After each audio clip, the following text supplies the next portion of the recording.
Following their 2-2 draw at home to relegation threatened Ipswich, Chelsea find themselves in 6th place, with many arguing that their Champions League dream is over.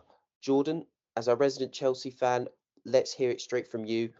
Only one win in your last 4 league games. It's not looking good. Many complaints about tactics. City and Newcastle finding form at the right time. Rant away. Yeah. The bottom line is it is not looking good. I think for me, still annoyed about the result now, 24 hours later. And for me, this is Champions League done. This is like Europa League's all we're getting now after that result. And I think that is the sentiment from a lot of Chelsea fans, because you look at, we've said it on the podcast, the top 4 debate a couple of weeks ago. This was a crucial period for us. We discussed our fixtures and we had the toughest run in. And this was the only game out of all of those games where we're looking at going 100% 3 points. So the fact we've obviously got the 0-0 away to Brentford felt like a bit of a waste opportunity.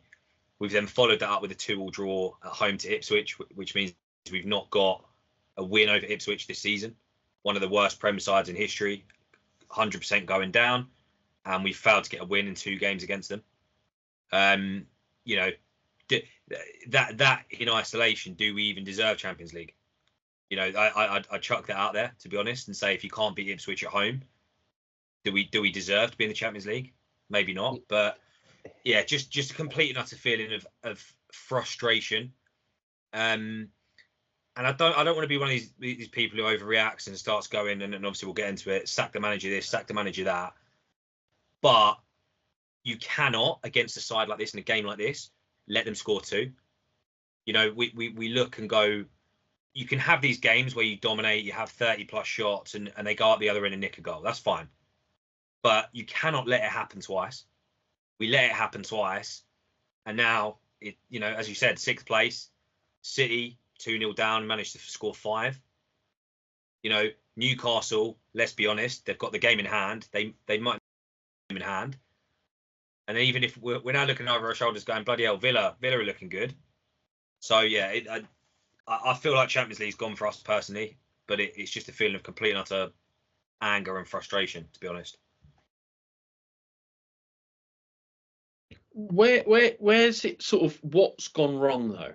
Like, what exactly is it? Is it the players? Is it the tactics? Because I know one big thing that all Chelsea fans, I think, can agree on is Sanchez isn't good enough. But your goal conceding record is better than City's, so I think it might be even better than Newcastle's. But it's looking at that is sort of like, well, Sanchez isn't the only problem. He makes mistakes, don't get me wrong, but he can't be the biggest problem. Is there, what do you think is the worst part about Chelsea at the moment? I personally think it's a combination of all those factors, because you look at the first 16 games of the season. 1, we were flying, but 2, we were the Premier League top scorers for the first 16 games.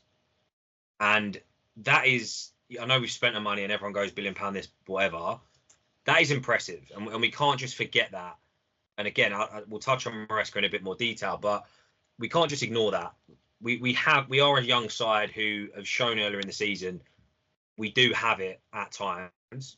So it's not like let's absolutely lose our heads kind of situation. But you look at yesterday in isolation and you look at the stats, 74% possession, 34 shots, 9 on target, 2.14 XG, which feels a bit low, to be honest.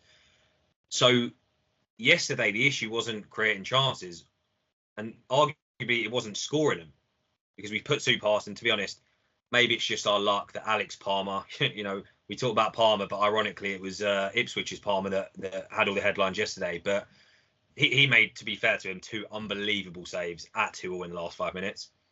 And it's one of those things where sometimes your luck's not in. And if one of those big chances goes in, the whole narrative's different. The whole narrative's like City. We're not great, but you know what? We come from 2-0 down. We've turned it around when it matters. We move on. And it's ridiculous how much difference that makes. So yesterday, it was defensive naivety that cost us. But if we're looking back over the last 2-3 months, where'd you start? Keeper, not good enough. Defence, I'm torn on the defence. I don't know what you guys think from an outside perspective, but I do think we've got good defenders, but we've had a lot of changes in that lineup. So I'd argue that maybe the lack of consistency in lineup is causing us issues. You know, Colwell and Badashil yesterday for the first goal just switched off, completely and utterly switched off. So you can look at defence. I think our midfield's fine, to be honest. And then over the last, as I said, probably month or 2 months, we know the issue is that we've been missing Jackson.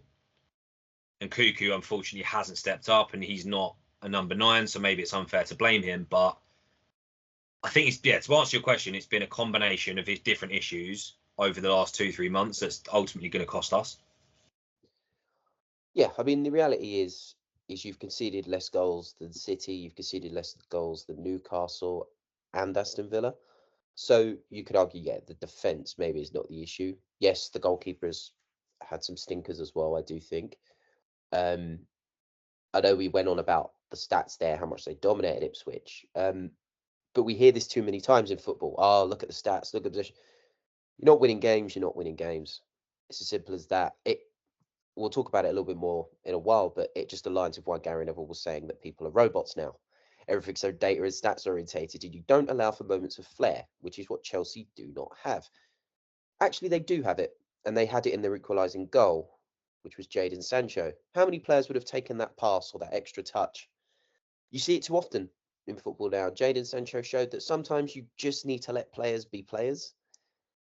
And I think if Maresca loosens that a little bit, it might just save his job. What do you think? I think, sorry, just to jump in, I think that's a really interesting point because Jadon Sancho, personally, one of the big frustrations I've got and many other fans have got with Jadon Sancho, he has got the world of ability and natural talent, but he doesn't shoot. He doesn't go forward. He gets the ball, does his little skill, and then he passes backwards. And maybe you can argue that feeds into Neville's point about overcoaching, tactical, and he's just been trained to pass back or pass sideways. But yesterday, for me, was out of character from what I've seen of Jadon Sancho. And I know he's got that quality because I've seen it. I saw it against Spurs. Like, we've seen glimpses of it. I think he took that shot because we were 2-1 down, and there was an element of desperation. And then lo and behold, he tries and goes for it, and he puts it top bins in one of his goals of his career. So I think that's a really good point about sometimes you need that moment of flair. Forget the little sideways pass and keep in possession. Go and do something. Because I don't think he would have taken that shot if we were 2-0 up. And that's a really interesting point, actually. I partly disagree because the players, I think it's also part of the people you've bought. Because you've got your wingers are sort of Sancho, Neto, Madueke. To be honest, I don't know a lot about Madueke before he came to Chelsea. But Neto and Sancho, they're not goal-scoring wingers. They're not your Salahs, your Manes, Sterling that used to be at City, the City version of Sterling, not what he is now at Chelsea and Arsenal. So I wouldn't expect that out of him from when you've bought these players to then turn up and do that. Yes, he will do it once in a while, but that's not what you expect from them players. So it's got to come from other areas of the pitch, or it comes down to recruitment where you've not tried to get that type of player. And if you look at his stats, obviously Palmer's your top goal scorer with 14 goals, and he's your top assist with 8 goals, and then Jackson's next with 9. That's not good enough for a striker at a team that wants Champions League football.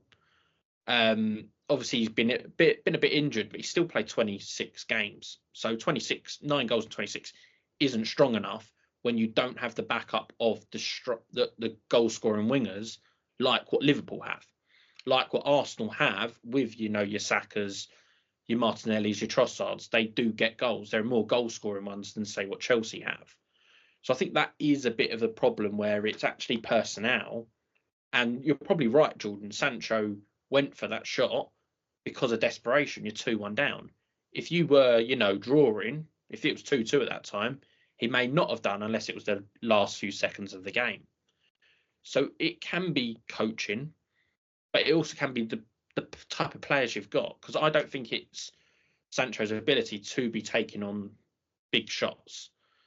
like that. That's not what I'd see his game being. I know what you mean, but you look at other teams, and I'd argue, like you look at City as an example. I know you've not had the best season either, and you look close to us, but I don't know. I'm just trying to think of the other teams. Like, But we've got Haaland, who's well, second scoring Haaland stats. does enough. So that's the that's what I'm saying. You don't. Yeah, I'm saying with Jackson scoring 9 goals, that's not good enough to not have them wingers yeah, upping it.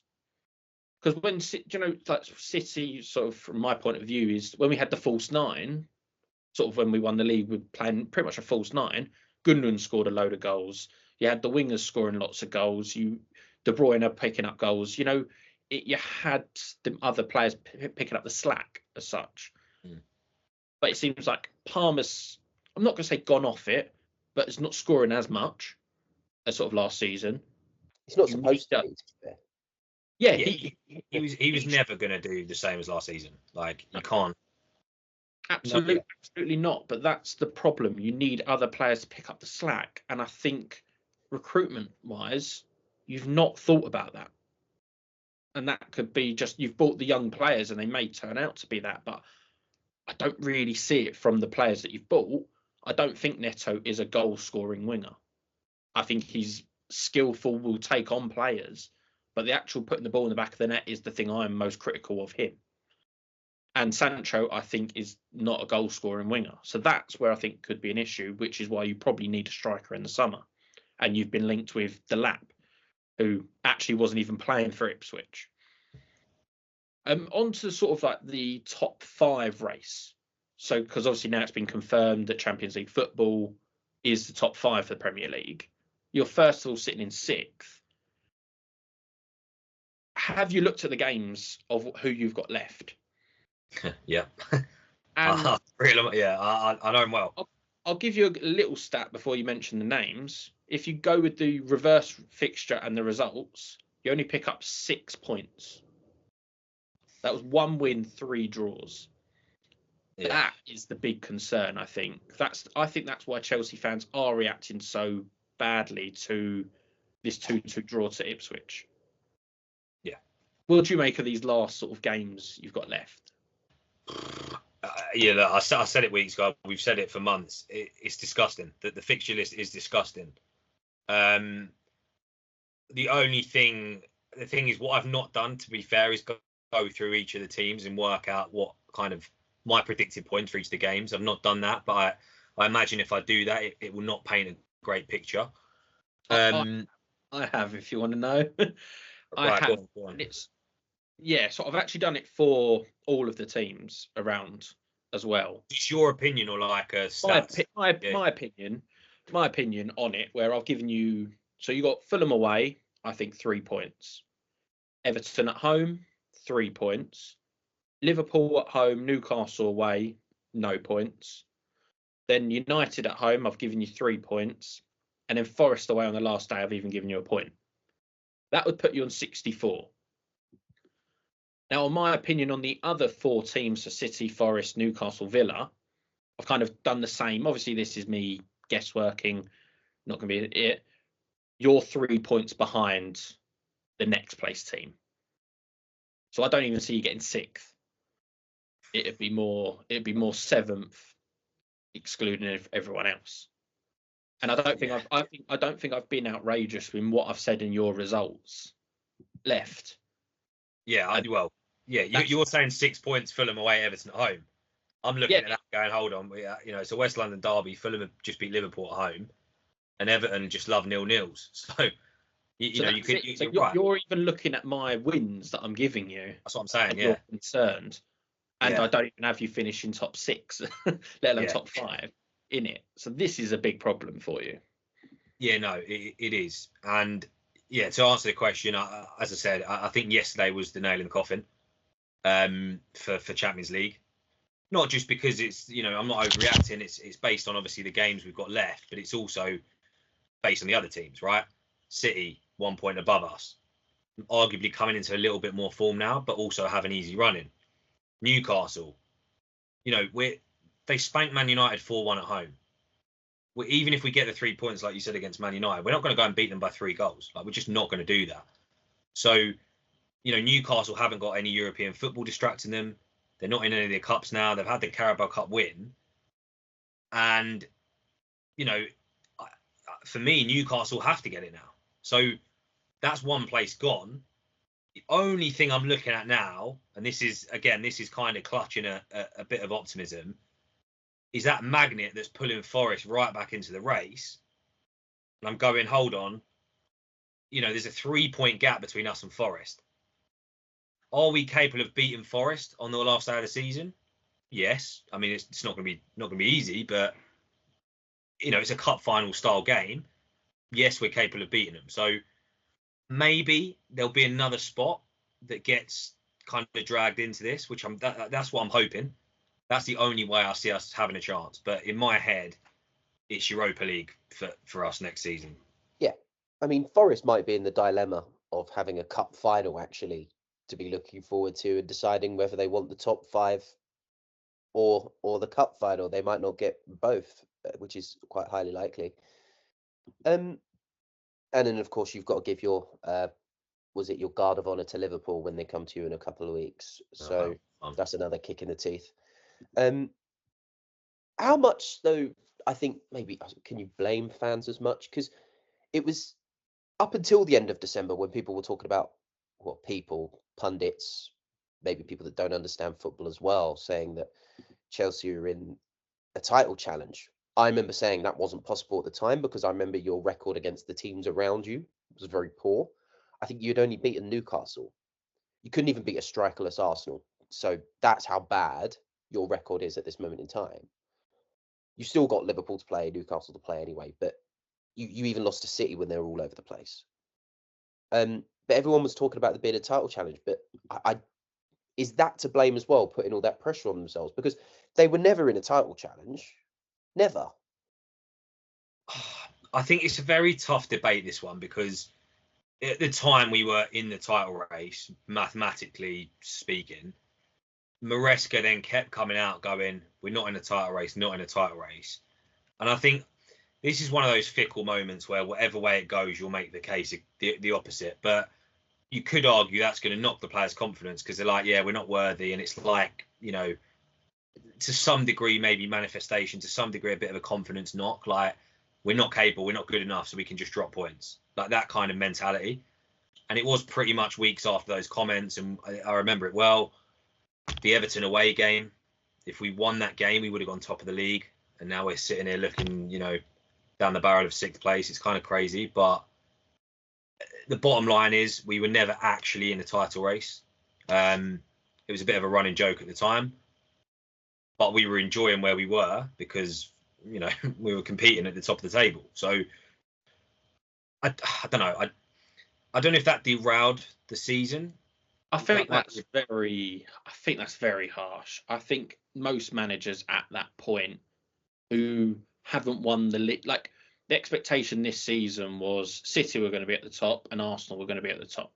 Really, they're the only 2 teams I think who, if they were in that sort of same position where they can be top of the league or second by a few points, they're the only teams who can go, we're not really in a top. We are in a title race. Everyone else would go, nah, we're not really. Just to take pressure off. You don't need the pressure in December of all times. It's not even in the proper running. Really, we should be talking about the title race now, but Liverpool are clear. That's when the actual pressure starts to mount. So to talk about in December, I think Maresca did the right thing in saying, we're not in the title race. Or I don't know the exact words he could have said, but you could have, if you're thinking about sort of motivation, could have said, talk to me in February. Like, talk to me when it's actually closer to the end, where if we've got a chance then, yes. But right now it's too early to say. But I think that if that's actually going to knock your motivation for your team, you've got a big, big problem.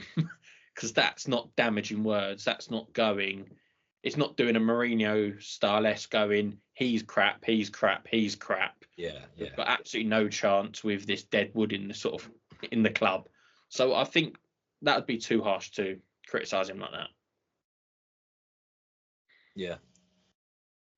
Speaking of Maresca, then, do you think he's the right man for Chelsea? Because if you just look at the stats, you've got 6 games left, and if you get 9 points out of the 6 games left, he would have matched Pochettino's efforts in the league. And that obviously didn't get you Champions League last year. Is that good enough? Is that it's technically wouldn't even be progress? Yeah, I don't know. I'd say right now, people, especially after yesterday, people are going to get on Maresca's case and say, "Oh, sack the manager, sack the manager." But I think you've got to chill out. Like, come on, Pochettino. Yes, we ended well with Poch, and it was a bit weird that he got sacked or left, whatever you want to call it. But I've seen enough from Maresca to believe he's the right man. He's not perfect. He's definitely not perfect. And I think to answer some of the earlier questions about why have we dropped off, I think at times the tactics can be a little bit too obvious. And I think teams have figured us out. I think that's what's really happened. And I think we saw that with Leicester when he won the league. And again, we've got to remember that. He's done this mid-season bottle before, but he turned it around and won the league. We know it's not the Prem, but to me, it feels like he's got a very, I don't know the word, but he has a clear system, basically. We started phenomenally well at the start of the season. As I said, best attacking team in the league for 16 games. Like, you got to remember that. You can't just forget. This is the first season of a manager who has not had top flight experience in this league.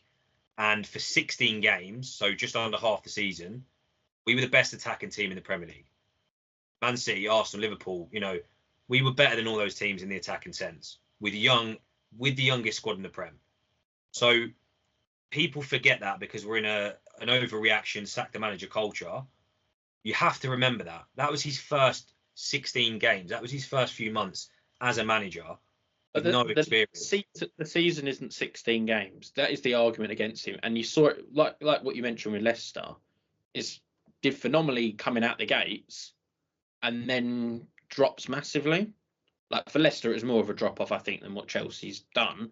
Yeah. But that could be concerning because that's a common trait. And that's not like it's one team that has the drop-off. He's doing it with 2 different teams. Yeah. And 2 what easily can be described as 2 different quality of players. Like Chelsea's quality is much better than what Leicester is. You can see where they are in the league this season.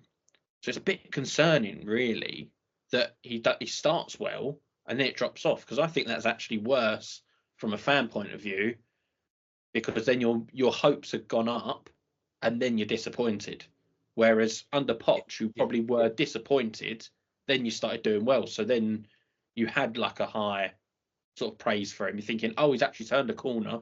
We can start well. Whereas this looks like we did well, and now he doesn't know what he's doing, or like Yeah. I think that's a good point. But that's football. Like, it's like the game yesterday. If we were 2-0 up and we ended 2-2, we'd be going, this is the biggest bottle on planet Earth.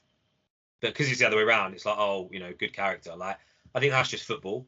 But for me, the Championship, Reece, you say, one of the toughest leagues to win in the world at times, right?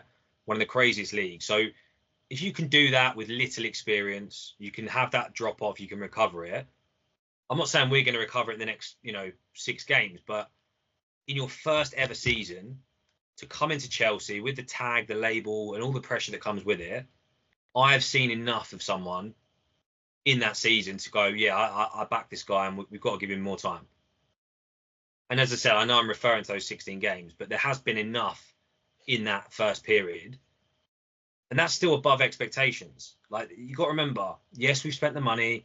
Yes, we've spent $1 billion, blah, blah, blah. We've still got young, inexperienced players who are not proven winners. You don't win anything with kids. It's the age-old saying. So, like, what do we actually expect? Everyone said this season, a good season, would be Conference League, Champions League football. We've got 6 games to go, and we can still do both, mathematically. So, I don't know. He's not perfect. I definitely think he needs to improve. And I think, Jamie, to your point, he needs to find a B, C, D plan in games where it's not working. And if he adds that, I think we can go places. But, yeah, don't sack the manager and start overreacting. But this is it. you can't just keep sacking managers. You know, you have whatever Pochettino's reasons were for leaving, were for, whatever. So they had to start again. But they've got building blocks here. Yes, Pochettino had a good run towards the end, and that's when you look at that and gone, if we'd have kept him, we might have had some momentum there. Yes, at Leicester, it did almost turn into a huge, huge bottle job. But he got them out the hole. That's important. A lot of managers can't do that. And he got him out. He got them out and he got them up. And I think they lost, I think it was 9 games or something overall. If they would have lost, if you'd have seen it a bit more spread out throughout the season, you would have gone, oh, fair enough, deserve champions. But because it happened all in one period where they lost so many games, it just looked a disaster. Yes, it looks worse. It looks like a stain on your record just at the moment with what he's suffering now, I think, with his struggle. But the games you've got left are very winnable games. Yes, Fulham will be tough away. Chelsea, Liverpool at home, Newcastle away is often your bogey side anyway. They're going to be tough games. If it does come down to the crunch match with Forest, you will beat Forest because I think you have the mentality to get over that line in comparison to Forest.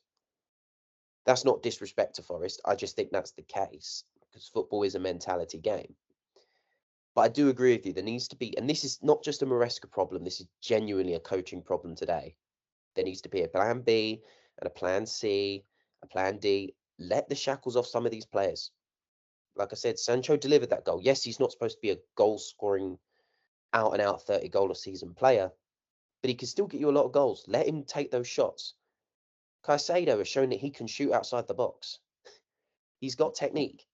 Let players do that more. You'll be surprised how many goals you might get in comparison to just looking at the stats and going, oh, we had a 2xG, blah, blah, blah.